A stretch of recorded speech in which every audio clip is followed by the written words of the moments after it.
ഈ ലോകത്തിലെ പല രാജ്യങ്ങളും ഇസ്രായേൽ എന്ന രാജ്യത്തെ ഇല്ലാതാക്കാൻ ശ്രമിക്കുന്നവരാണ്. എന്നാൽ പലപ്പോഴും അത് കഴിയുന്നില്ല എന്നതാണ് ഏറ്റവും വാസ്തവമായ കാര്യം. അതിന് കാരണമുണ്ട്. ദൈവം ഇസ്രായേലിനെ നോക്കി പറഞ്ഞൊരു കാര്യം ഇങ്ങനെയാണ്: ഞാൻ നിന്നെ ഒരു നാളും കൈവിടത്തില്ല. അതുകൊണ്ട് തന്നെ ലോകത്തിന്റെ നിയന്ത്രണം ദൈവം ഏറ്റെടുത്തപ്പോൾ അതിനെ നിയന്ത്രിക്കുവാൻ ദൈവം തിരഞ്ഞെടുത്ത ഒരു രാജ്യമാണ് ഇസ്രായേൽ എന്നുള്ളത്.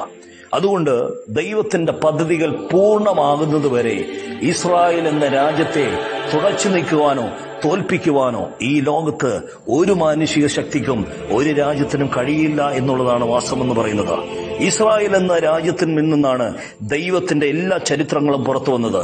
ക്രിസ്തു ജനിച്ചതും ഈ ലോകത്തിന്റെ മാനവരാശിയുടെ രക്ഷയ്ക്ക് വേണ്ടി ക്രിസ്തു മരിച്ചതും ഉയർത്തെഴുന്നേറ്റതും ഈ രാജ്യത്തിൽ നിന്നാണ്. അതുകൊണ്ട് തന്നെ ദൈവത്തിന്റെ സാന്നിധ്യം ആവോളം നിറഞ്ഞു നിൽക്കുന്ന ഒരു രാജ്യമായതുകൊണ്ട് തന്നെ മാനുഷിക നിഗമനത്തിലല്ല ഇത് സഞ്ചരിക്കുന്നത്.